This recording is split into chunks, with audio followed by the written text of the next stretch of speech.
आपने। जो आपके हित में है उसे जाना आपने। पूछेंगे हर वो सवाल जो रखता है आपसे सरोकार। बताएंगे आपको आखिर क्या है आपके अधिकार। हर सवाल, हर उलझन को सुलझाएंगे हम विशेषज्ञों के संग। दूरदर्शन किसान के खास कार्यक्रम विचार विमर्श, शुक्रवार रात 10 बजे।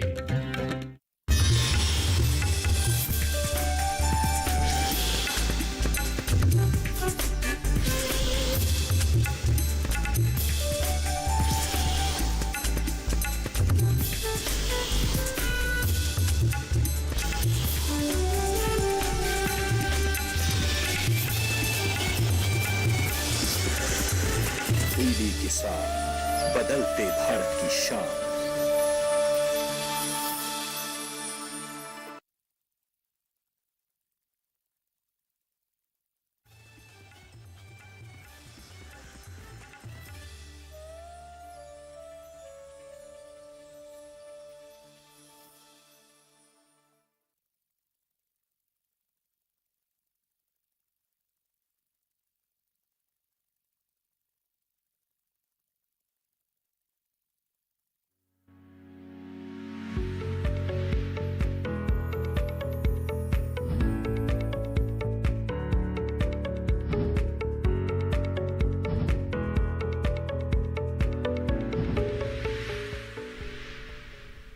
नमस्कार, आप सभी का स्वागत हेलो किसान में। मैं हूं मुकुल शर्मा। हेलो किसान में आपके लिए हर रोज अलग अलग विषय लेकर हाजिर होते हैं और आज की जो विषय हैं बेहद ही महत्वपूर्ण हैं और उम्मीद करते हैं उनके जरिए आप अपनी जानकारी को ना सिर्फ बढ़ाएंगे बल्कि कुछ वहां पर शंका होगी तो आप सवाल भी पूछ सकते हैं। विषय क्या है वो आज आपको हम पहले बता देते हैं। आज हम बात करेंगे फसलों में संतुलित उर्वरकों के प्रयोग की और साथ ही बात होगी आम लीची में कृषि क्रियाओं की, यानी किस तरह के जो कृषि कार्य हैं वो आप फिलहाल इनमें कर सकते हैं। और इन दोनों विषय से संबंधित अगर आप अपनी जानकारी को बढ़ाना चाहते हैं या कुछ सवाल पूछना चाहते हैं तो आप हमारे टोल फ्री नंबर पर हमें कॉल कर सकते हैं। ये नंबर है 1800113060, साथ ही 1800113061। इन नंबर्स पे आप हमें कॉल कर सकते हैं और आपके सवालों के जवाब देने के लिए, आपकी जानकारी को और ज़्यादा बढ़ाने के लिए आज दो बेहद ही खास मेहमान हमारे साथ जुड़े हैं। इनका भी परिचय हम आपसे करा देते हैं। आप बता दें हमारे साथ स्टूडियो में मौजूद हैं डॉक्टर प्रदीप कुमार शर्मा जी। आप प्रबंधक हैं ब्रिटेन के इफ्को से। बहुत बहुत स्वागत प्रदीप जी आपका। Very much. और इसके साथ ही हमारे साथ जुड़े हैं डॉक्टर जयपाल सिंह चौधरी जी। आप वैज्ञानिक हैं कृषि अनुसंधान केंद्र रांची उत्तराखंड झारखंड से। बहुत बहुत स्वागत आपका जयपाल जी। नमस्कार। तो इनसे हम जानकारी लेंगे किस तरीके से आम और लीची की अगर बात की जाए तो वहाँ पर किसान भाई कौन कौन से कृषि कार्य कर सकते हैं। लेकिन सबसे महत्वपूर्ण बात होती है हमारे जो किसान हैं उनको लगता है जो उर्वरक है, खाद है, ज़ाहिर तौर पर महत्वपूर्ण है, लेकिन इसकी संतुलित मात्रा क्या होनी चाहिए या जिस तरीके से हम इसका इस्तेमाल करते हैं वहाँ पर आवश्यकता है कि और ज़्यादा जानकारी हो। और इस बारे में सबसे पहले डॉक्टर प्रदीप आपसे हम जानना चाहेंगे, जब भी उर्वरकों की हम बात करते हैं उसकी संतुलित मात्रा की लगातार बात की जाती है, कितना महत्वपूर्ण है कि जो किसान हैं इस बात को समझे कि जो उर्वरक है वो आवश्यक है लेकिन उस संतुलित मात्रा जो है वो उससे भी ज़्यादा आवश्यक है। भारतीय कृषि में, भारतीय अर्थव्यवस्था में कृषि का अहम योगदान है जी, जिसमें आज के समय में 17% जो है वो कृषि का योगदान है। और जो हम कृषि की बात करें, कृषि उत्पादन में अगर यदि हम आज अपना आत्मनिर्भर हैं, जो हमारा अभी वर्तमान डाटा 2020-21 में आया है वो 305.7, यानी हमारा जो फूड ग्रेन प्रोडक्शन है। और फूड ग्रेन प्रोडक्शन में हम आत्मनिर्भर में, इसमें उर्वरक या फर्टिलाइजर का विशेष महत्व है जी। पूरी फसल उत्पादन में हम देखें तो करीब 45 से 50% अकेले उर्वरकों के प्रयोग से हमारा उत्पादन आता है। तो अब जब इतना महत्वपूर्ण आदान है, इसको हम अगर फसल में अपनी में संतुलित मात्रा में लगाएंगे जी तो हमारा उत्पादन भी अधिक होगा और हमारे जो जमीन के जो स्थायित्व, जिसको हम सस्टेनेबल एग्रीकल्चर कहते हैं, यानी कि जो हम वर्तमान में जो हमारी उत्पादकता है वो भी बनी रहे जी। और उसके साथ साथ जो हमारी आने वाली जनरेशन्स हैं, जो पीढ़ियां हैं, उनके लिए हम जो एक एसेट जो हमारी मिट्टी है या जमीन है उसको हम स्थायी रूप में छोड़ के जाएं कि वो उत्पादकता उसमें बनी रहे, हो सके, बनी रहे जी। बनी रहे। तो इसमें फसल में अगर हम देखें तो अलग अलग फसल में आप देखिएगा कि पहले एक स्टैंडर्ड होता था कि 4:2:1। अभी क्या है कि जो नई नई वेराइटीज़ आ गई हैं, नई नई वेराइटीज़ आ गई हैं, तो जो हाई यील्ड पोटेंशियल वाली वेराइटीज़ आई हैं, तो अब जाहिर सी बात है कि जो ज़्यादा उत्पादन देगी उसको उर्वरक भी संतुलित मात्रा में ज़्यादा आवश्यकता होती है जी। अब हम देखते हैं कि हमारे जो रिसोर्सेज हैं, जो अवेलेबल सोर्सेज हैं, मान के चलिए हमारे पास सिंचाई है, सिंचाई की उचित व्यवस्था है, तो हमारे जो उर्वरकों की मात्रा हम देंगे अपनी फसल में, अपनी वैरायटी के सिलेक्शन के बाद, वो अलग होगा। अगर रेनफेड फार्मिंग होगी या ड्राई फार्मिंग होगी तो वहाँ पे अलग होता है। तो इसी को देखते हुए अगर हम सिंचित क्षेत्र में जाएं तो हमारे एक यील्ड पोटेंशियल होता है हर किसी एक वैरायटी का, उसके हिसाब से हमें संतुलित मात्रा में उर्वरक देने ज़रूरी होते हैं। और जैसे हम जानते हैं कि हमारी जो फसल है उसको 16 से 17 जो न्यूट्रिएंट हैं, जो पोषक तत्व हैं, वो आवश्यक होते हैं, जिनमें कार्बन, हाइड्रोजन और ऑक्सीजन जो है वो हमें हवा और पानी से मिल जाते हैं, जिससे 90 से 94% तक प्लांट का भाग बना होता है। इसके अलावा मुख्य पोषक तत्व होते हैं जैसे NPK, इफ्को के भी और तमाम आते हैं, जैसे आपने देखा होगा यूरिया आता है, DAP आता है, DAP में नाइट्रोजन और फॉस्फेट होता है, NPK आते हैं 12-32-16 आता है 10-26-26। तो 3 मुख्य पोषक तत्व होते हैं NPK, मेजर न्यूट्रिएंट हम इनको बोलते हैं। इनकी अधिकता में आवश्यकता होती है हमारी फसल को। जी बिल्कुल। और इनकी आवश्यकताओं की पूर्ति के लिए ज़रूरी यही कि जो हमारे किसान उर्वरक का इस्तेमाल करते हैं उसकी मात्रा संतुलित आपको रखनी होगी, जिसके ज़रिए आपकी जो लागत है वो भी काफ़ी हद तक बच सकती है। और इस दौरान आपको किन बातों का ख्याल रखना है ये हम जानेंगे प्रदीप जी से आगे, लेकिन पहले आइए नज़र डाल लेते हैं इस खास रिपोर्ट पर।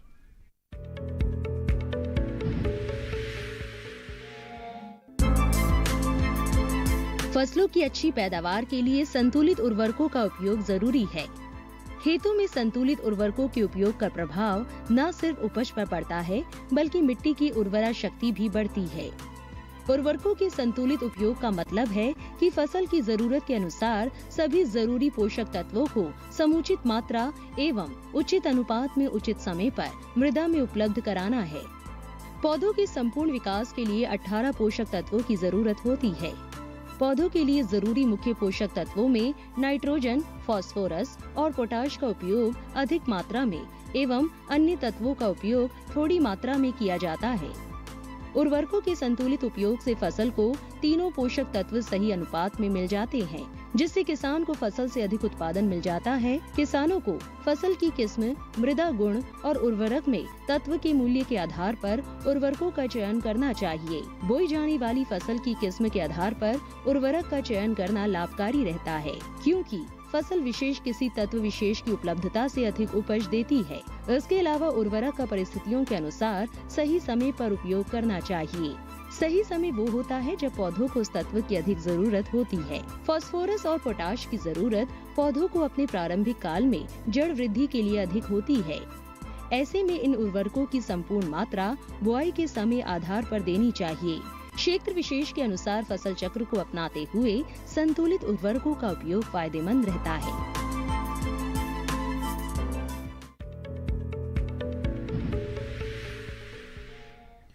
तो जाना आपने कैसे हर एक फसल की अगर हम बात करते हैं तो अलग आवश्यकताएं हैं और उन्हीं आवश्यकताओं की पूर्ति की जाती है, लेकिन संतुलित मात्रा का हमें ध्यान रखना चाहिए और इस दौरान क्या सावधानी हमें बरतनी होगी, इसके बारे में भी विस्तार से हम बात करेंगे। लेकिन आइए अब यहाँ रुक कर लेते हैं डॉक्टर जयपाल जी का।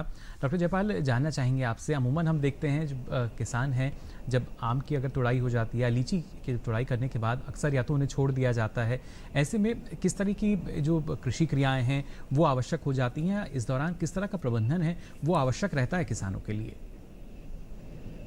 जी, आपने बहुत अच्छा एक सवाल किया है कि हमारे जो बहुवर्षीय पौधे हैं, इसमें जैसे ही फसल की उनके फलों की तुड़ाई कर लेते हैं, उसके बाद में वो जो अगली सीजन है उस तक उसमें ध्यान नहीं देते हैं।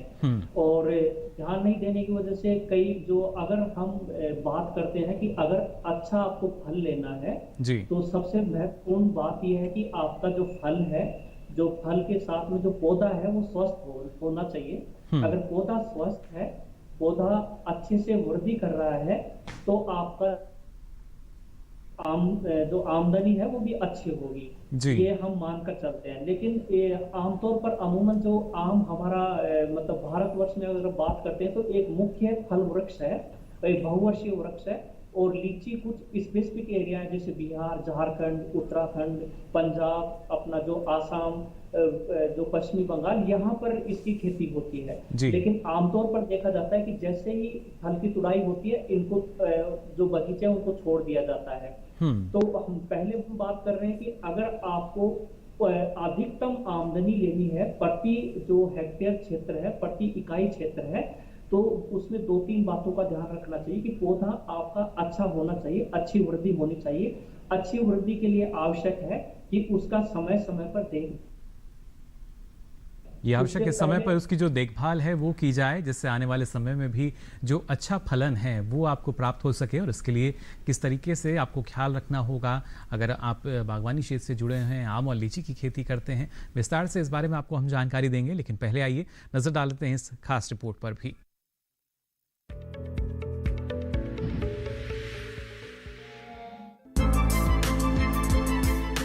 फलों के सफल उत्पादन के लिए उद्यान में रोजाना की जाने वाली कृषि क्रियाओं का खास महत्व होता है।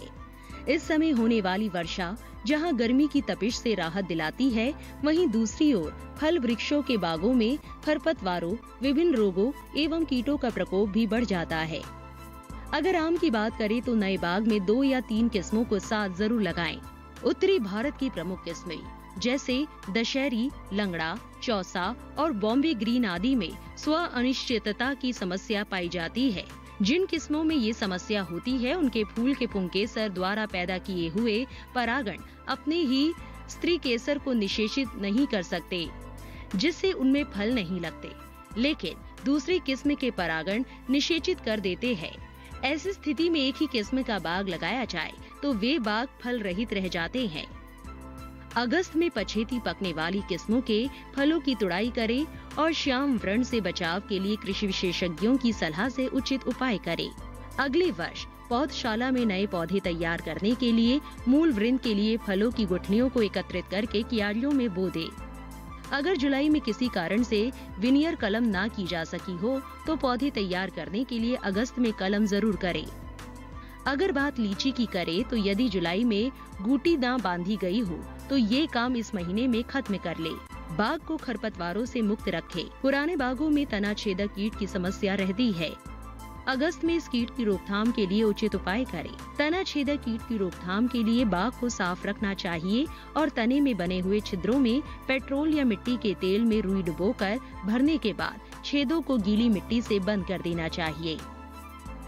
ये कीट रात के दौरान सक्रिय हो जाता है और दिन के समय में तनों में छुपा रहता है।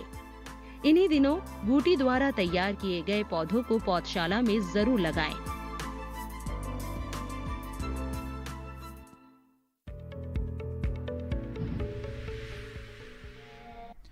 तो जाना आपने किस तरीके से आप ख्याल रख सकते हैं अगर आप आम और लीची की खेती कर रहे हैं, और हमारे जो किसान भाई बहन हैं वो इन बातों का ख्याल भी रखते हैं, तभी अच्छा उत्पादन जो है वो हमें मिल पाता है। और अच्छे उत्पादन के लिए उर्वरक जो हैं उतने ही महत्वपूर्ण हो जाते हैं।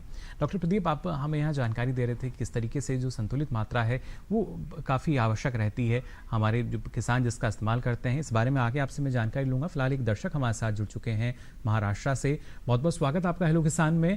क्या जानना चाह रहे हैं? माफ कीजिए, राजस्थान से हमारे साथ जुड़े हैं बारहा राजस्थान से। हेलो हेलो जी, सवाल पूछ सकते हैं आप। हेलो किसान में हेलो किसान सर। श्याम सुंदर जी, आवाज मिल रही है आपको? Hello hello. हाँ, मैं श्याम सुंदर शर्मा बारह जिले से जागरूक किसान बोल रहा हूँ सर। जी जी सर, मेरा सवाल ये है हेलो किसान में इस सप्ताह का कार्यक्रम में जी कि हमारे मक्का में और सोयाबीन है, 4 से 5 हेक्टेयर बीघा जमीन है जी। उसकी लागत में जैसे कि DAP, urea, phosphorus, zinc, phosphate, ये मक्का में और सोयाबीन में किस दवाइयाँ या किस छिड़काव करना है, किस प्रकार उसमें मात्रा में डालना है और उसका किस प्रकार स्प्रे करना है।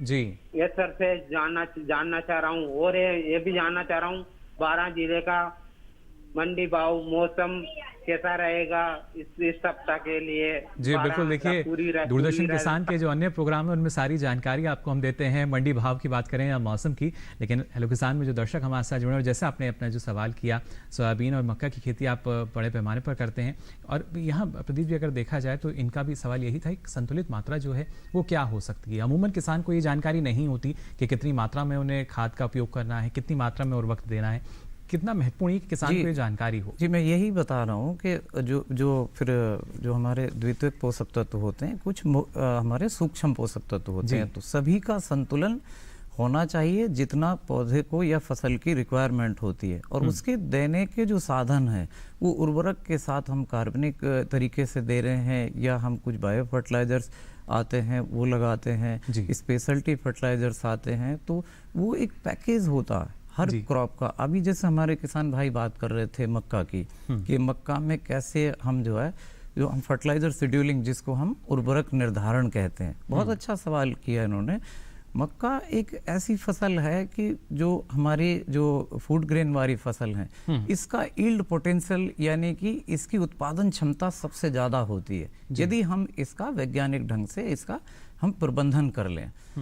तो अब हम अगर एनपीके की बात करें कि हम यूरिया लगाते हैं या फिर फास्फोरस के लिए डीएपी या एनपीके लगाते हैं पोटास के लिए, तो यूरिया का इसमें जो मैनेजमेंट है वो बहुत अहम हो जाता है। जनरली हम कहते हैं कि जब हम कोई फसल की बुआई करते हैं तो हम 50% नाइट्रोजन और बाकी जो हमारा फास्फोरस पोटास पूरा हम बुआई के समय लगाते हैं। लेकिन अगर हम मक्का के केस में जाएं तो मक्का में अगर हम 10 से 20% बुआई के समय लगाएं और डिफरेंट स्टेजेस पे, मान लिया मक्की आपकी 4 पत्ती की होगी तो आप 15 से 20% लगा दें, 8 पत्ती की हो जाए फिर 15 से 20%, अलग अलग अवस्थाओं के लिए अलग अलग अवस्थाओं पे उसका अलग अलग इफेक्ट होता है। तो उसमें क्या होता है कि वो जब हमारी फसल जिस स्टेज में होती है, मान लिया बढ़वार में होती है, तो सबसे ज़्यादा उसकी उर्वरक मांग होती है। तो हम उसको स्प्लिट में कर सकते हैं, 3 से 4 स्प्लिट में पॉइंट प्लेसमेंट में, यानी कि हमारा जो पौधे से पौधे की दूरी एक, क्योंकि इसमें कोई आपका वो होता नहीं है, किले निकलते नहीं, तो आप उसमें पॉइंट प्लेसमेंट कर सकते हैं पौधे से पौधे पे, उस पे रख के हम अधिक दक्षता यूरिया की भी, और जब हम बुआई करते हैं तो कूड़ों में डाल के हम अपने डीएपी और जो बुआई वाले खाद हैं उनकी अधिक से अधिक जो है दक्षता हम प्राप्त कर सकते हैं। यानी सदुपयोग देखिए हम कैसे इनका कर सकते हैं, संतुलित मात्रा जो होती है और उसी के तहत जो दक्षता है उसमें इजाफा हो जाता है, जो कहीं ना कहीं आपकी लागत को भी कम कर सकता है। और इस और हमारे जो किसान हैं अब ध्यान भी देने लगे हैं, क्योंकि लागत कम होगी तभी ज़्यादा मुनाफा हम ले पाएंगे। और किस तरीके से संतुलित मात्रा का ख्याल आपको रखना होगा, या आम और लीची में कौन सी जो कृषि क्रियाएं हैं वो आप कर सकते हैं, इस बारे में आपको आगे हम जानकारी देंगे। लेकिन यहाँ फिलहाल रुकने एक छोटे से ब्रेक के लिए जल्द हाजिर होंगे। आप बने रहिए दूरदर्शन किसान पर।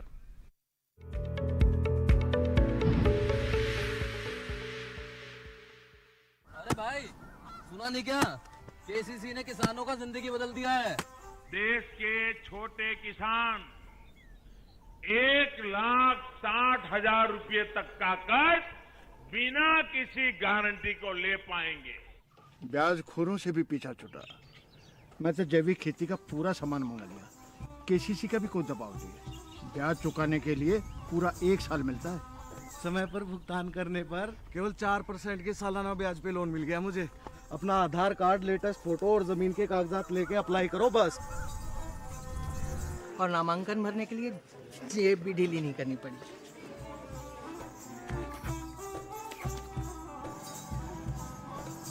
चाचा, उधार चुकाने के 24 घंटे के बाद उतने ही पैसे वापस निकाल सकते हैं। केसीसी ने किसानों की जिंदगी वाकई बदल दी है। तो आप भी किसान क्रेडिट कार्ड अपनाएं और सहजता से ऋण पाएं।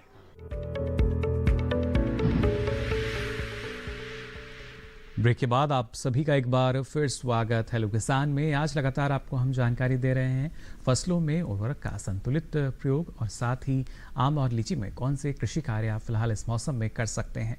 दर्शक हमारे साथ जुड़ रहे हैं देश के अलग अलग राज्यों से। फिलहाल एक और दर्शक हमारे साथ जुड़े हैं बिहार से। बहुत बहुत स्वागत आपका हेलो किसान में। ब्रजमोहन जी, क्या जानना चाह रहे हैं?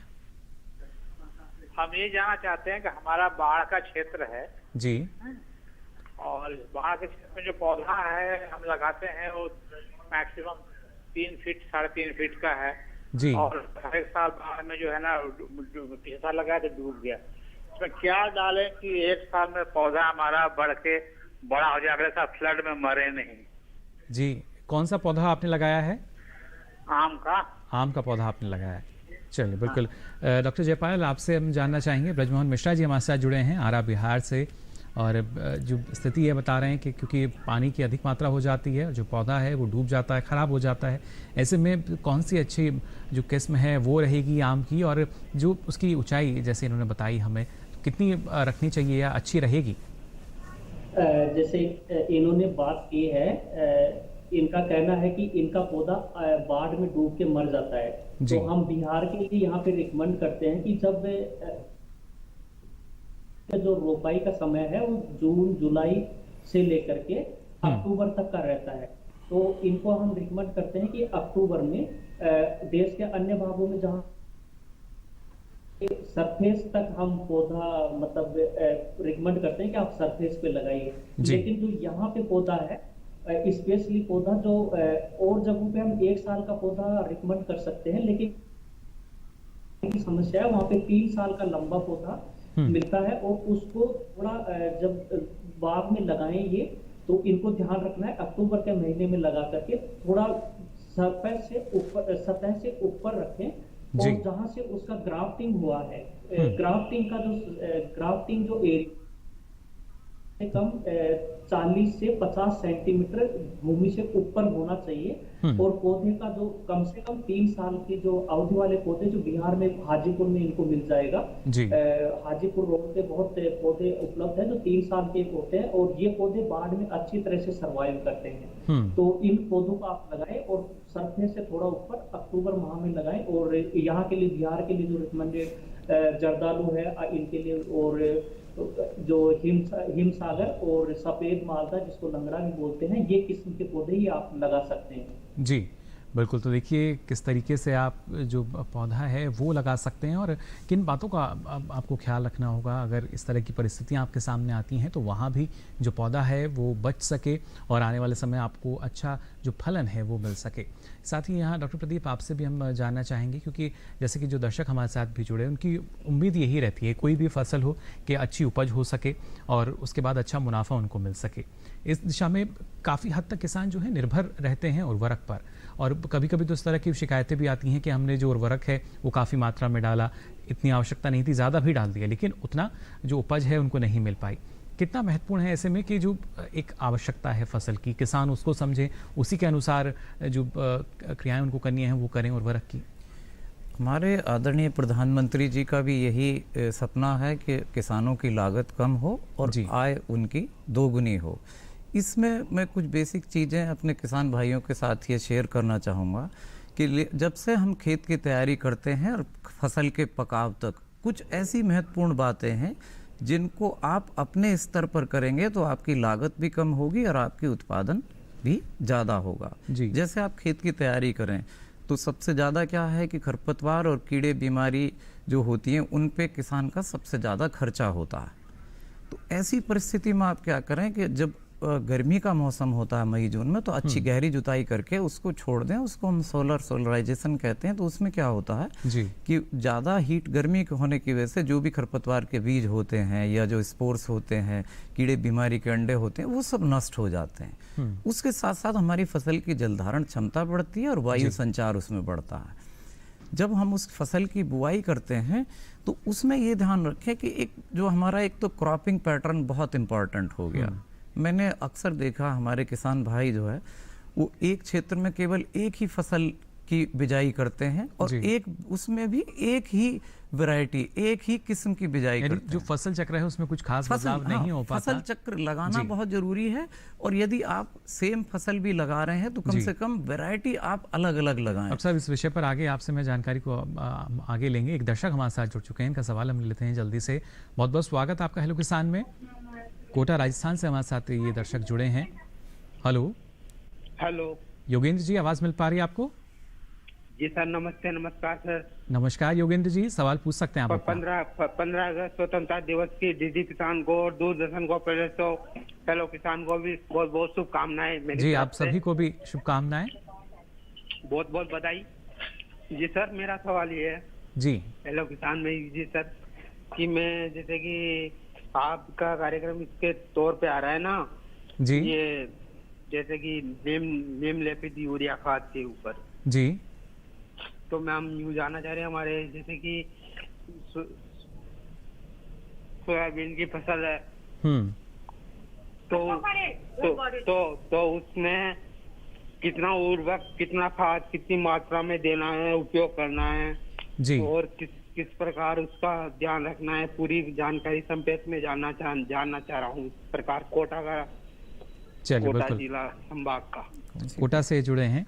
फसल कौन सी? सोयाबीन का इन्होंने जी, जिक्र किया, लेकिन और ना सिर्फ सोयाबीन डॉक्टर प्रदीप, और भी महत्वपूर्ण फसलें हैं हमारी, किस तरीके से जो मात्रा है वो हमें निश्चित कर लेनी चाहिए। और नीम लेपित यूरिया का भी इन्होंने जिक्र किया, जो कि अब हमारे जो किसान हैं उनको उपलब्ध होता है। एक समय था जब जो यूरिया है वो उपलब्ध नहीं हो पाता था, और अब तो हमारे पास तरल यूरिया भी है।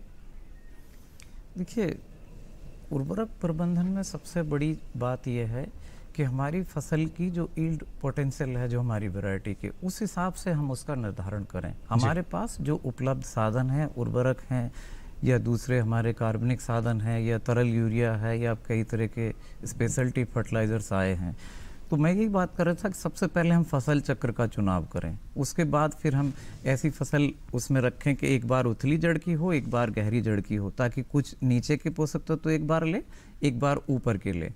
उसमें फिर आप फसल बदलने के साथ साथ आप किस्म बदलते रहें। तो उससे क्या होगा कि जो हमारे कीड़े बीमारी हैं या उससे जो रिलेटिव वीड्स हैं, खरपतवार हैं, उनसे हम जो है निजात पा सकते हैं, और उसमें जो हमारी लागत बहुत ज़्यादा आती है उसको हम बचा भी सकते हैं। इसके अलावा जब हम एक प्रॉपर अपनी खेत की तैयारी करके नई वैरायटी का चयन करते हैं, तो हमारे और समय पे बुआई करें। समय पे बुआई करने से क्या होता है कि जो निर्धारित क्षमता, जो निर्धारित मात्रा होगी, उसी में आपको अच्छी फसल मिलेगी। किसान भाई क्या करते हैं कि अगर एक ही फसल को लगातार लगाते हैं और उनकी फसल हल्की रहती है, तो वो फिर उर्वरक की एडिशनल अतिरिक्त डोज लगाते हैं, जिससे उनकी लागत बढ़ती है, कीड़े बीमारी भी उससे आते हैं। तो इस चीज का विशेष ध्यान रखें। जैसे इन्होंने सोयाबीन की बात की, सोयाबीन एक दाल वाली फसल है, तो सोयाबीन इसमें तेल भी निकलता है। तो इसमें क्या है कि इसमें नाइट्रोजन जो है वो हम कम मात्रा में लगाते हैं, यानी यूरिया कम मात्रा में लगाएं। जी बिल्कुल, क्योंकि दलहनी फसलों में भी गिना जाता है इसको। हाँ, दलहनी फसलों में जड़ों में गांठें बनती हैं, जो वायुमंडल की नाइट्रोजन जो 78% होती है वो उसमें फिक्स करती हैं, और वो हमारी उस फसल को आती है और आने वाली फसल को भी उसका फायदा होता है। तो ऐसे छोटी छोटी हम प्रयोग करके हम अपनी लागत भी कम कर सकते हैं और हम अपनी उपज भी बढ़ा सकते हैं, जिसके लिए हम जो हमारे जितने भी आवश्यक पोषक तत्व हैं उनके संतुलित मात्रा में विभिन्न साधनों से निर्धारित करना, और उनका समय बहुत इंपॉर्टेंट होता है, जिसे हम फर्टिलाइजर शेड्यूलिंग कहते हैं कि भाई कब करना है, कितना फर्टिलाइजर लगाना है, किस समय लगाना है, किस विधि से लगाना है। उचित समय पर उचित प्रबंधन अगर हम करें तो देखिए अपनी लागत को काफी हद तक बचा सकते हैं। फिलहाल एक और दर्शक हमारे साथ जुड़े हैं फोन लाइन पर, छपरा बिहार से। बहुत बहुत स्वागत आपका हेलो किसान में। क्या जानना चाह रहे हैं? हेलो हेलो जी, सवाल पूछ सकते हैं आप अपना। हेलो हेलो राजेश्वर जी, आवाज मिल पा रही है आपको?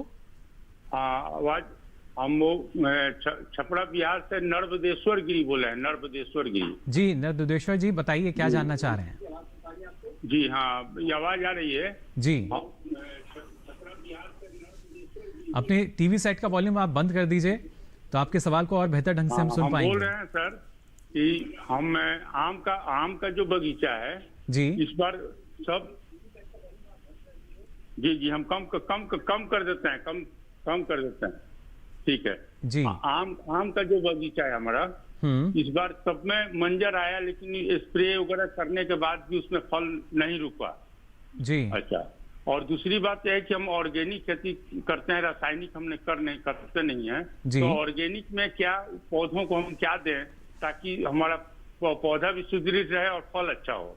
चलिए बिल्कुल, ये तो बहुत और अच्छी एक बात है। अगर और आप जानकारी चाहिए तो जी सर, हम अपने सारण जिले में 150 पेड़ मौसमी का लगाए हुए हैं, जी, और जिसमें फलन इस बार भी काफी अच्छा था। हम लगभग 75,000 रुपए का फल ही बेचे हैं जी। फल गिर रहा है कुछ कुछ, उसमें फ्रूट मक्खी लग रही है जी। उसके लिए हम जैविक कुछ उपाय है क्या? चलिए बहुत अच्छी बात। यही देखिए, जानना आप चाहते जैविक खेती पर लगातार अग्रसर हो रहे हैं, आवश्यकता है आज के समय की। फिलहाल डॉक्टर जयपाल, आपसे मैं जानना चाहूंगा, पहला इन्होंने आम को लेकर अपना इसी के सवाल विषय किया में है, हमको जानकारी जो चाहिए सर। फूल उस पे आया, मंजरी आई, लेकिन फलन जो है वो नहीं हो पाया, क्या इसकी वजह हो सकती है? और क्या जैविक रूप से क्योंकि खेती कर रहे हैं तो उस हिसाब से क्या उपचार आप इनको बताना चाहेंगे?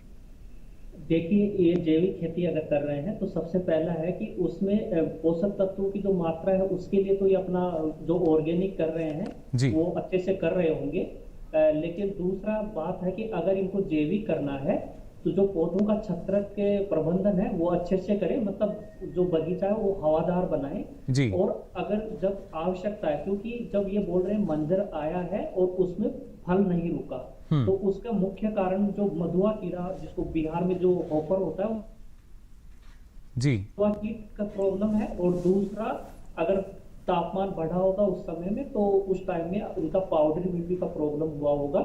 तो पाउडरी मिल्ड्यू और मधुआ कीट की वजह से जो मंजर, जो उसका फल जमाव नहीं होकर के झड़ जाता है। तो इनके लिए पहला है कि हमने कई यहाँ पे भी देखा है, अगर वो मंजर आने के बाद में 1-2 छिड़काव नीम आधारित कीटनाशक जो जैविक खेती में प्रयोग कर सकते हैं, जैसे नीम का तेल है, अगर 5% का उसका छिड़काव करें, या जो 3000 ppm नीम का 2 ml प्रति लीटर के हिसाब से 2 या 3 छिड़काव मंजर खिलने से पहले करें।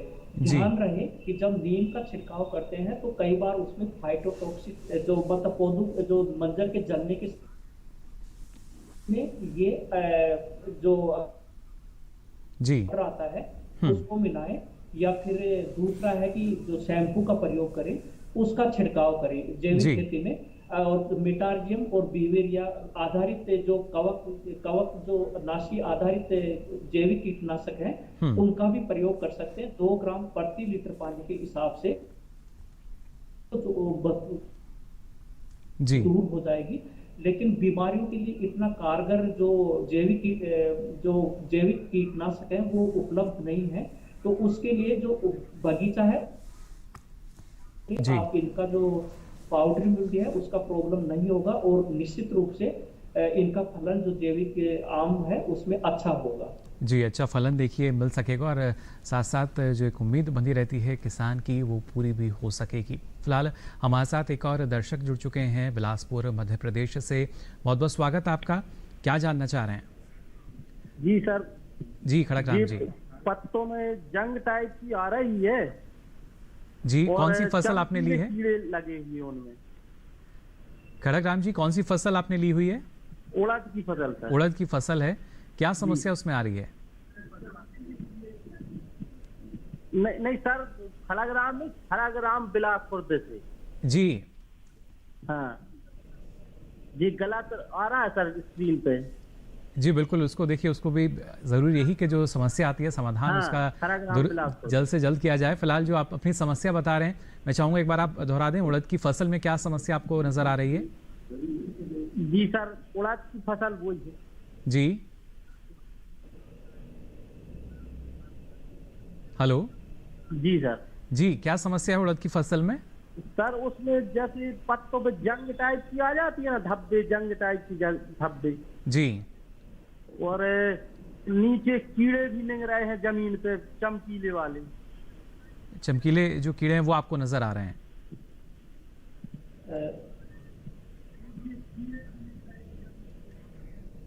जी बिल्कुल, जितना सवाल हम समझ पाए हैं, यहाँ पर उड़द की फसल ये ले रहे हैं और इसमें पत्तियों पर कुछ धब्बे, जैसे उन्होंने बताया कि धब्बे आ रहे हैं और शायद कुछ कीट भी इसमें लगा है।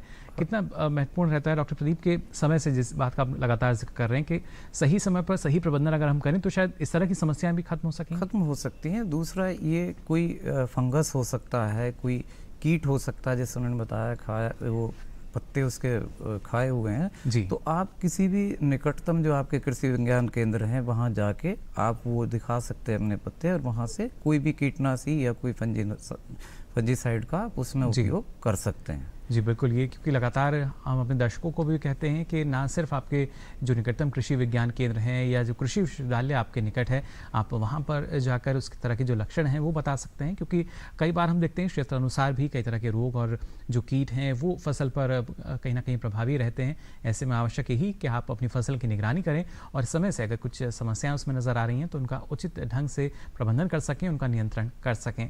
आगे भी आपको हम जानकारी देंगे, लेकिन फिलहाल यहाँ वक्त हो चला एक और छोटे से ब्रेक का। जल्द हाजिर होंगे, आप बने रहिए दूरदर्शन किसान पर।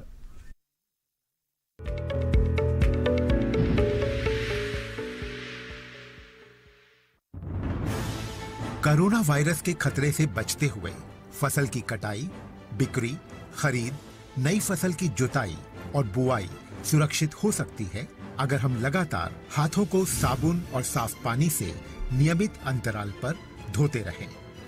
नाक, मुंह को मास्क, गमछे या कपड़े से ढक कर रखें। आंख, कान, नाक, मुंह न छुएं। आपस में 2 गज की दूरी बनाए रखें। मास्क और 2 गज की दूरी के मंत्र को अभी हमें छोड़ना नहीं है।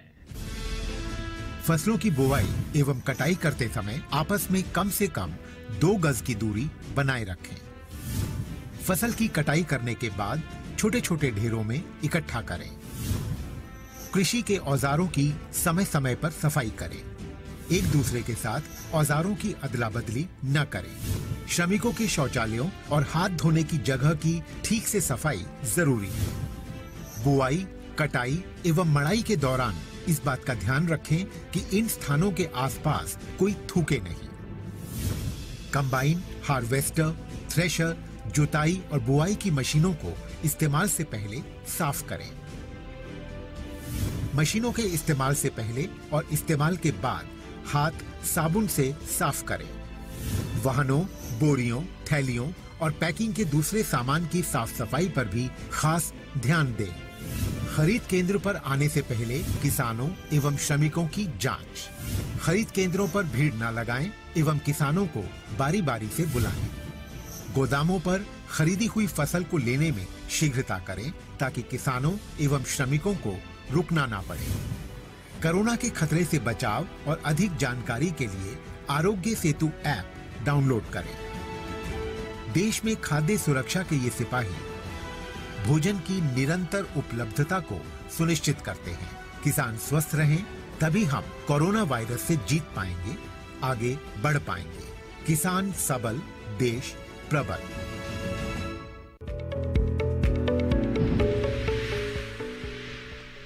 ब्रेक के बाद आप सभी का एक बार फिर स्वागत हेलो किसान में। लगातार आपको हम जानकारी दे रहे हैं फसलों में संतुलित उर्वरक के प्रयोग की और किस तरीके से आम और लीची की अगर आप खेती कर रहे हैं तो वहाँ पर कौन कौन से कृषि कार्य आप कर सकते हैं। दर्शक भी हमारे साथ जुड़ रहे हैं अलग अलग राज्यों से, और आप भी अगर इस बारे में कुछ सवाल पूछना चाहते हैं, कुछ जानकारी लेना चाहते हैं तो आप हमारे टोल फ्री नंबर पर हमें कॉल कर सकते हैं। फिलहाल डॉक्टर जयपाल, आपका रुख करना हम चाहेंगे। अभी का जिस तरीके से मौसम चल रहा है, कुछ किसान ऐसे भी हैं जिन्होंने जो नई पौध हैं वो लगाई हैं, उनको किन बातों का ख्याल रखना चाहिए? आम और लीची की जो चाहते हैं कि आने वाले समय में अच्छी बागवानी वो करेंगे, अभी जिन्होंने पौध लगाई है उन्हें कौन से कृषि कार्य करने होंगे? जी, मैं पहले आपसे माफी चाहूंगा कि जो पहले वाले जो किसान पूछ रहे थे उर्द टीम में, वो बोल रहे थे कि जो उर्द है उसमें उनके लाल लाल पत्तियों, उसके बारे में कुछ बताना चाहूंगा कि मैं इधर से कनेक्ट होने की वजह से बता नहीं पाया। पहला उनकी जो समस्या थी वो रस्ट की थी। जी, तो पत्तियों पे लाल लाल धब्बे आते हैं, वो रस्ट था। और रस्ट की जो रोकथाम के लिए उनको कार्बेंडाजिम जो बेविस्टिन के नाम से मिलता है, या फिर कार्बेंडाजिम प्लस मैंकोजेब का एक कॉम्बिनेशन आता है जो आपको इसके गोल्ड के नाम से मिलता है।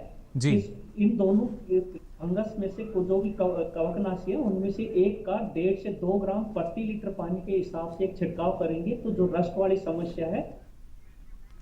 दूसरा बोल रहे थे कि उसमें एक कीड़ा लगा हुआ जो पत्तियां खाता है, अगर उसके लिए इनको प्रबंधन करना है तो कीट वो ज्यादा, वैसे इसमें जरूरत नहीं पड़ती है, अगर फिर भी ज्यादा समस्या है कीटों को रोकने के लिए तो आप इनको एक छिड़काव आप मार्केट में ये कॉन्फिडोर या विभिन्न नामों से मिलता है, 1 ml को 3 लीटर पानी में मिला के एक छिड़काव करें, निश्चित रूप से इनकी जो समस्या है वो दूर हो जाएगी। जी बिल्कुल। अब दूसरा जी जयपाल जी, आपका अभी आपके पास दोबारा हम लौट कर आएंगे। फिलहाल एक और दर्शक हमारे साथ जुड़ चुके हैं। सुभाष जी, बहुत बहुत स्वागत आपका हेलो किसान में। क्या जानना चाहेंगे? हेलो। हाँ सर जी सुभाष जी, अपने टीवी सेट का वॉल्यूम आप पहले बंद कर लीजिए। लगातार दर्शकों से हम अपील करते हैं। मिर्ची की खेती बोई हुई है जी,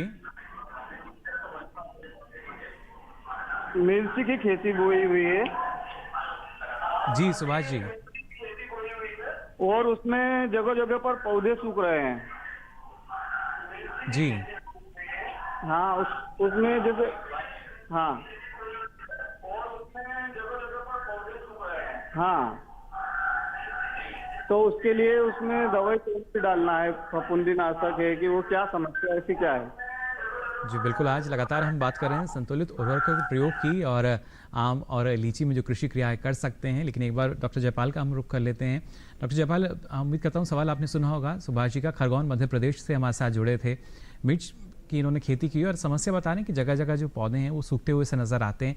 क्या वजह हो सकती है इसकी? जो मिर्च की खेती है, इनका जो अगर सूखने की समस्या है, पौधा जैसे ही फूल से फल बन रहा होगा तो मैं जान नहीं पा रहा हूँ कि इनकी जो समस्या, जो मिट्टी है वो अम्लीय है या क्षारीय है। अगर अम्लीय है तो फूल से पौधा फल बन रहा है, तो अगर सूख रहा है तो इसका मतलब है कि उनके जो खेत है उसमें इनका बैक्टीरियल विल्ट बीमारी आई जी, कि उनकी मृदा क्षारीय है और पीएच अगर 7 से ज्यादा है तो उसमें उनका जो प्रॉब्लम है वो फ्यूजेरियन विल्ट है। तो उससे क्या होता है कि पौधे बीच बीच में सूख सूख के मरने लगते हैं। तो इनकी जो रोकथाम है उसके लिए पहले अगर आना शुरू हो जाता है तो बहुत मुश्किल से ये बीमारी रुकती है। फिर भी जो भी हो, पहले इनको ये ध्यान रखना है कि फसल चक्र अपनाना है। जितना भी जो मिर्ची कुल या जितना सोलेनेसी कुल के जितने और पौधे हैं वो बार बार न लगाएं उस खेत में। अगर अब बीमारी आ गया है तो इनको स्ट्रेप्टोमाइसिन सल्फेट, अगर बैक्टीरियल विल्ट है तो बैक्टीरियल कि पौधे को जड़ और जहां तना मिला हुआ है वहां से काट करके मरे हुए पौधे को अगर पानी में डुबोते हैं साफ गिलास में, और उसमें अगर पूचिंग जो रुई जैसा अगर द्रव निकल रहा है तो ये बैक्टीरियल विल्ट है। अगर वो नहीं निकल रहा है तो फ्यूजेरियम विल्ट है। बैक्टीरियल विल्ट की समस्या की रोकथाम के लिए इनको स्ट्रेप्टोमाइसिन सल्फेट जो 6 ग्राम की पुड़िया में आता है, उसको 30 लीटर पानी में मिला करके उस 30 लीटर पानी में 50 ग्राम ब्लू कॉपर जो कॉपर ऑक्सीक्लोराइड है, इन दोनों को मिला करके पौधों में ड्रेंच करना है। ध्यान रहे ड्रेंच करना है, पौधों के जड़ के पास में डालना है, छिड़काव नहीं करना है। और यदि फ्यूजेरियम विल्ट है तो थायोफेनेट मिथाइल जो टॉक्सिन एम के नाम से भी मिलता है, इसको 2 ग्राम प्रति लीटर पानी में मिला के इसको भी ड्रेंच करना है। और जो पौधे मर चुके हैं उनको हटा करके खेत। चलिए, उम्मीद करते हैं इन उपायों को अपना के जो हमारे किसान हैं उनकी समस्या खत्म हो सकती है, नियंत्रण जो है वो इस पर कर पाएंगे। फिलहाल एक और दर्शक हमारे साथ जुड़े हैं सहारनपुर उत्तर प्रदेश से। बहुत बहुत स्वागत आपका हेलो किसान में। मेहकार जी, क्या जानना चाह रहे हैं? हेलो मेहकार जी, आवाज मिल पा रही है आपको? कोशिश हम कर रहे हैं इनके साथ संपर्क हमारा हो सके। सहारनपुर उत्तर प्रदेश से हमारे साथ जुड़े हैं। हेलो, संपर्क फिलहाल इनके साथ हमारा नहीं हो पा रहा है। यह हम डॉक्टर प्रदीप आपसे भी हम जानना चाहेंगे, फसल चक्र जो है काफ़ी महत्वपूर्ण है, जैसा आपने भी जिक्र किया, और जो हमारे दर्शक अलग अलग जो अपनी समस्याएं भी बता रहे हैं, कि अमूमन क्या हम ये भी मान सकते हैं कि अगर किसी फसल में उर्वरक की कमी हो जाती है तो उस वजह से भी कई तरह की जो लक्षण हैं वो फसल में नज़र आते हैं, और इसलिए आवश्यक यही कि जो मिट्टी की जाँच हमारे जो किसान हैं ज़रूर कराएँ? हाँ, मिट्टी की जांच बहुत आवश्यक है। अगर वैज्ञानिक खेती आप कर रहे हैं या अब कॉमर्शियल फार्मिंग में, ये बहुत ही आवश्यक है। मिट्टी की जांच के साथ साथ यदि फिर भी आप संतुलित उर्वरक लगाने के बाद आपकी फसल में कोई लक्षण ऐसे आते हैं तो इफ़को के बहुत सारे उत्पाद हैं, चाहे स्पेशलिटी फर्टिलाइज़र की हम बात करें उसमें वाटर सोल्युबल भी हैं, और हम मिट्टी में लगाने वाले भी हैं, छिड़काव वाले भी हैं जी। तो ऐसी परिस्थिति में अगर खड़ी फसल में हमारा कोई लक्षण कम डेफिशिएंसी सिम्टम्स आते हैं जी। तो हम उस समय अगर मिट्टी में लगाएंगे तो मिट्टी में लगाने में वो घुलेगा, फिर अपटेक होगा, फिर पौधे में जाएगा, इतना हमारी फसल की उपज का नुकसान हो जाता है। ऐसी परिस्थिति में इफको के कई सारे अलग अलग रेंज के वाटर सोल्यूबल फर्टिलाइजर्स आते हैं, उनका आप स्प्रे कर सकते हैं खड़ी फसल में 1% का, या उसके साथ सागारिका का आप स्प्रे उसमें कर सकते हैं जी। और इसके अलावा भी जो हमारे जिंक सल्फेट है उसका भी अगर लगता है तो आप खड़ी फसल में मिट्टी में भी लगा सकते हैं, और 0.1 से 0.3 का जी आप स्प्रे भी कर सकते हैं। मेकार जी हमारे साथ फोन लाइन पर जुड़ चुके हैं। मेकार जी बहुत बहुत स्वागत आपका, सहारनपुर उत्तर प्रदेश से हमारे साथ जुड़े हैं। मेकार जी सवाल पूछ सकते हैं आप अपना। हेलो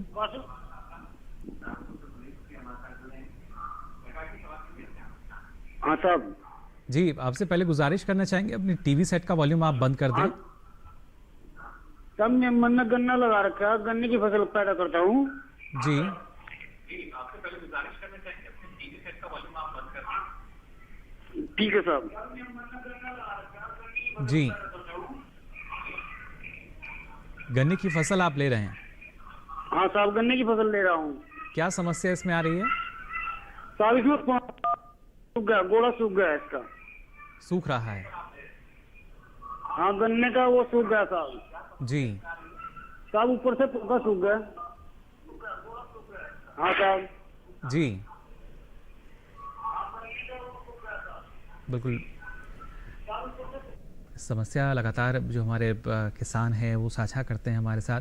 और डॉक्टर प्रदीप अगर देखा जाए, क्योंकि उत्तर प्रदेश की अगर हम बात करते हैं तो सहारनपुर से हमारे साथ जुड़े, गन्ने में समस्या बता रहे थे जो सूखने लगा है, जो गोला है, क्या वजह हो सकती है? ये एक तो पोका बोइंग डिजीज़ होती है, वो क्या है कि उसमें ऊपर से सूख भी जाती है और हमारे जो गन्ने की वृद्धि है वो रुक जाती है। इसके अलावा कई सारे कीट ऊपर से हो सकते हैं जो हमारी पत्तियों को खाते हैं या टॉप को, जहाँ से हमारी बढ़वार होती है। तो ऐसी परिस्थिति में भी हमारे गन्ने की बढ़वार रुक जाती है, क्योंकि पत्तियाँ, हरी पत्तियाँ होती हैं, उन्हीं में खाना बनता, प्रकाश संश्लेषण होता है, जब उसमें नहीं होगा तो खाना नहीं बनता तो हमारी बढ़वार भी रुक जाती है और हमारी फसल का नुकसान होता है। तो मेरे किसान भाइयों से ये निवेदन होगा कि क्योंकि सहारनपुर वेस्टर्न यूपी में तो यहाँ पर ज़्यादा गन्ने का ही उत्पादन होता है, तो एक तो फसल चक्र जहाँ तक संभव हो सके वो आप फसल चक्र अपनाएं। इसके साथ साथ जो है आप लगातार जो प्रजातियां हैं गन्ने की, वैरायटीज़ हैं, उनको बदल बदल के लगाएं, क्योंकि जो हमारे कीड़े बीमारी हैं वो एक विशेष किस्म के लिए ग्राही हो जाते हैं, वो सीधा इन्फेक्शन करते हैं। यदि आप दूसरी किस्म उस एरिया में लगा देंगे तो आपको इस समस्या से निजात मिल जाती है। अब पोका बोइंग डिजीज़ की अगर आप बात करेंगे तो आप कॉपर ऑक्सीक्लोराइड का प्रयोग कर सकते हैं। हमारे इफको के अधिकारी सहारनपुर में हैं। इसके अलावा इफको एमसी हमारी एक संस्था है जिसमें सभी तरह के जो हमारी पादप रक्षा या फसल सुरक्षा की जो दवाइयाँ हैं वो और हमारे अधिकारी वहाँ उपस्थित हैं, तो आप उनसे संपर्क कर सकते हैं, तो आप इससे निजात पा सकते हैं। जी बिल्कुल। तो देखिए किस तरीके से आपकी जो समस्या का हल है वो हो सकता है। आगे भी आपको हम जानकारी देते रहेंगे, लेकिन यहाँ रुक रहे हैं एक और छोटे से ब्रेक के लिए। जल्द हाजिर होंगे। आप देखते रहिए दूरदर्शन किसान।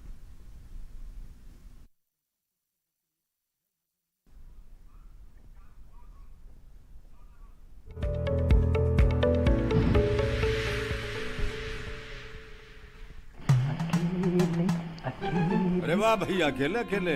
अरे तू भी ले, पर खाएगा कैसे? मैं ऑर्गेनिक खेती की बात कर रहा रे बेटे। अकेले अकेले खेती कॉलर ढंगा नहीं दिया आपने। मतलब गांव में 20-25 किसानों का समूह बना के पंजीकरण करवा ले, फिर सरकारी ट्रेनिंग भी मिलेगी और मुफ्त जैविक बीज खाद भी। फिर बीजीएस ऑर्गेनिक की सरकारी मोहर के साथ तेरी उपज आकर्षक पैक में पहुंचेगी बड़े बाजार तक। अच्छा? हाँ। अरे भाई कहाँ चल दिया? सबको साथ लाने, आमदनी बढ़ाने।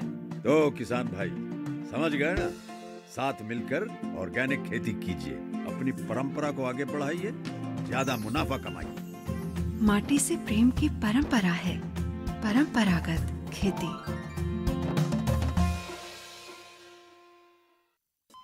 अरे सुन तो, मुझे क्या सुनाना चाहते हो? जो सुनाओ मेरी सौतन को। किसको? अरे वही तुम्हारा मोबाइल फोन जिससे सुबह शाम दिन रात चिपके रहते थे और कहते थे किसान कॉल सेंटर से बातें हो रही हैं।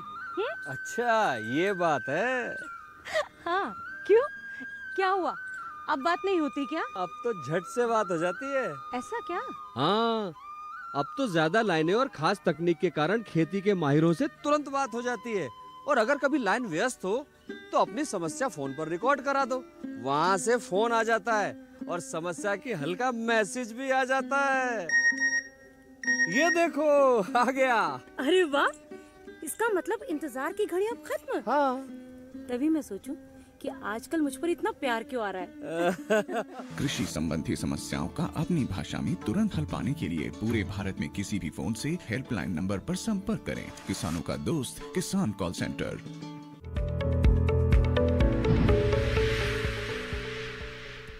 तो ब्रेक के बाद आप सभी का एक बार फिर स्वागत। हेलो किसान में लगातार आपको हम जानकारी दे रहे हैं न सिर्फ आम और लीची में कौन कौन से कृषि कार्य आप कर सकते हैं, बल्कि जो अलग अलग फसलें आप लेते हैं उनमें उर्वरक की संतुलित मात्रा कितनी ज़रूरी है या इसका क्या महत्व है, आवश्यकता है आज के समय की कि हम अपनी लागत को कम करें। और इसके लिए सबसे ज़्यादा जो कहीं ना कहीं किसान की लागत जाती है उर्वरक पर, उस पर पूरी तरीके से फोकस किया जा रहा है कि कैसे उसको कम हम कर सकते हैं, संतुलित मात्रा का हमें इस्तेमाल करना होगा। और इसी कड़ी में डॉक्टर प्रदीप, अगर हम इफ्को के नैनो यूरिया की हम बात करते हैं, वो भी काफ़ी महत्वपूर्ण है अब तो। देखिए, यूरिया एक ऐसा आदान है कि यदि हम अपनी फसल में उसको ज़्यादा लगाते हैं तो हमारी फसल में एक तो कमजोरी आती है उससे। अब जब लंबाई बढ़ेगी, कमजोरी, सॉफ्टनेस उसमें आती है, तो हमारे कई तरह की कीड़े बीमारी उस पर इन्फेस्टेशन करते हैं और हमारी जो लागत है वो बढ़ जाती है। इसके अलावा जो हम यूरिया प्रयोग करते हैं उसका 30 से 35% या 40% प्रयोग होता है। उसमें भी अगर हम अधिक करते हैं तो उससे हमारा ज़्यादा या तो ज़मीन में चला जाएगा या हवा में जाके वातावरण को अशुद्ध करता है। तो ऐसी परिस्थिति में इफ्को ने एक विश्व में पहली बार एक ऐसा उर्वरक नैनो टेक्नोलॉजी से इजाद किया है जिससे आप छिटकते हैं यूरिया खड़ी फसल में, उसको आप 50% तक घटा सकते हैं जी। उसका ये है कि आप 500 ml की वो बॉटल आती है। एक तो यह है कि आप जब 30 से 35% की आपकी दक्षता रहती है तो आपकी 60-70% खराब हो जाती है। उस परिस्थिति में हम देखें, यदि हम आधे यूरिया के एक कट्टा अगर हम करें, 45 किलो का बैग अगर कम करें हम 500 ml का, उसमें खड़ी फसल में 2 ml पर लीटर के हिसाब से खड़ी फसल में उसका प्रयोग करते हैं तो हमारा जो 50% यूरिया है उसको हम कम कर सकते हैं। एक तो हमारा वातावरण भी शुद्ध होगा उससे, और वो ये काम करता है कि वो जाके जो नाइट्रोजन है उसकी, एक तो वो बहुत छोटे उसके कण होते हैं, जैसे हमारा यूरिया का एक दाना होता है उसके अगर हम 55,000 टुकड़े कर दें इतना, और 30 नैनोमीटर उसकी साइज होती है, यानी 1 मीटर का 101 अरबवां भाग, इतना बारीक वो होता है। यानी दक्षता भी इसके साथ साथ बढ़ रही है। हाँ, दक्षता उसके साथ साथ ये बढ़ रही है कि जैसे हमारी पत्तियों में उसका एब्जॉर्ब डायरेक्ट होता है, फिर जो हमारी कोशिकाएं होती हैं, सेल्स, उनमें वैक्यूल्स होते हैं, वो उनमें जाके जाता है, और जो हमारा नाइट्रोजन वहाँ पे उपलब्ध होता है उसको पूरे पौधे में आवश्यकता के अनुसार संचार उसका फ्लोएम से और दूसरे माध्यमों से करता है। यानी जब जब पौधे की आवश्यकता है तो वहाँ से नाइट्रोजन उपलब्ध रहती है जी। तो उसमें आप जो है हमारी फसल भी ज़्यादा होती है और हमारी लागत भी हम कम कर सकते हैं। जैसे हमारी जो नैनो यूरिया है वो 240 रुपए की 500 ml की बोतल है, जिसको आप फसल की 2 क्रांतिक अवस्थाओं पे स्प्रे कर सकते हैं और अपनी 50% जो यूरिया छिटक कर डालते हैं। तो अब एक तो आपका वातावरण भी शुद्ध होगा और जो आपकी लागत भी कम होगी, जो आप पैसा लगा रहे हैं अपनी फसल में उससे आप अधिक से अधिक लाभ ले सकते हैं। तो ये हमने किसान भाइयों को, हमारा किसान भाइयों के लिए उपलब्ध हो चुका है और पूरे देश में इसका वितरण चल रहा है और हमारे किसान भाई इसकी मांग लगातार कर रहे हैं और इसके बहुत अच्छे परिणाम सामने। आपने यहाँ जिक्र किया, जब हम पर्यावरण की बात करते हैं उस लिहाज से कितना महत्वपूर्ण है कि जो संतुलित मात्रा है उर्वरक की उसका इस्तेमाल किया जाए, क्योंकि वहाँ भी नुकसान पहुँच रहा है। ना सिर्फ हमारी सेहत को नुकसान होता है, मृदा को नुकसान पहुँचता है। जो उपज है हमारी, हम उम्मीद करके चलते हैं शायद ज़्यादा अच्छी होगी, लेकिन वहाँ हमारी लागत भी जाती है, ना उतनी अच्छी हमें उपज मिल पाती। ऐसे में पर्यावरण के लिहाज से भी अगर देखा जाए तो कितना महत्वपूर्ण है? पर्यावरण में नाइट्रोजन की अगर हम बात करें तो 60 से 70% वो जो है लॉस्ट हो जाता है, जिसमें अगर हम धान की बात करें तो मैं किसान भाइयों से ये अनुरोध करूँगा कि धान की फसल या जो जहाँ सिंचित क्षेत्र में फसल है हमारी, वहाँ पर जो मोटा यूरिया आता है उसका इस्तेमाल करें। उसकी दक्षता इसलिए ज़्यादा होती है कि वो धीरे धीरे नाइट्रोजन उसकी रिलीज़ होती है और हमारी फसल को धीरे धीरे मिलती रहती है। जबकि बारीक यूरिया जो हमारी जो बारानी खेती है, यानी जिसको हम रेन फेड फार्मिंग कहते हैं, क्योंकि वहाँ पे हमेशा नमी की समस्या एक रहती है, तो हमारे पास एक निश्चित समय में नमी होती है, तो अगर हम वहाँ पे प्रिल यूरिया बारीक लगाते हैं तो हमारी दक्षता वहाँ पर ज़्यादा आती है। तो इन चीज़ों का ध्यान रखें। ऊपर से नीम कोटेड जो सरकार ने किया है, नीम कोटेड से हमारी आप देखें कि 10% हम यूरिया कम कर सकते हैं और हमारी जो है पैदावार उससे बढ़ती है, क्योंकि जो नीम है, नीम का ऑयल हम उसमें लगाते हैं तो जो मिट्टी में जो जीवाणु होते हैं जो यूरिया को रूपांतरित करते हैं पौधे की उपलब्ध मात्रा में, उनकी जो एक्टिविटीज़ हैं थोड़ी सी रिटायर्ड कम होती है, वो धीरे धीरे उसको रिलीज करते हैं वहाँ पे नीम ऑयल होने की वजह से। तो ये अपनी तरफ से सरकार का, इफ्को का, तमाम सबका प्रयास है। हमारे किसान भाई भी थोड़ा जागरूकता से कर रहे हैं इस काम को और हमें इसके बहुत ही सुचारू परिणाम मिल रहे हैं। जी, काफ़ी सकारात्मक परिणाम हम मान सकते हैं और ये बेहद ज़रूरी कि लगातार जो आप ना सिर्फ संतुलित मात्रा का प्रयोग करते हैं उर्वरक के लिए, बल्कि जितनी आवश्यकता है मृदा में उसके लिए पहले मिट्टी की जांच कराएं और फिर जिन पोषक तत्वों की आवश्यकता है उनकी आप पूर्ति कर सकें और संतुलित मात्रा में जो उर्वरक हैं, खाद हैं, उनका प्रयोग करें, जिसके ज़रिए ना सिर्फ आप अपनी लागत को बचा सकें बल्कि जो हमारी सेहत है, जो स्वास्थ्य है, उसका भी ख्याल रख सकें और पर्यावरण की जो सेहत है वो भी ठीक रह सके। साथ ही हमारे साथ डॉक्टर जयपाल सिंह चौधरी आप जुड़े, अपनी महत्वपूर्ण जानकारी आपने दी खासतौर से आम और लीची के बारे में, इसके लिए आपका बहुत बहुत शुक्रिया। और साथ ही डॉक्टर प्रदीप कुमार शर्मा जी, आपका भी बहुत बहुत आभार इतनी महत्वपूर्ण जानकारी हमारे दर्शकों के साथ साझा करने के लिए।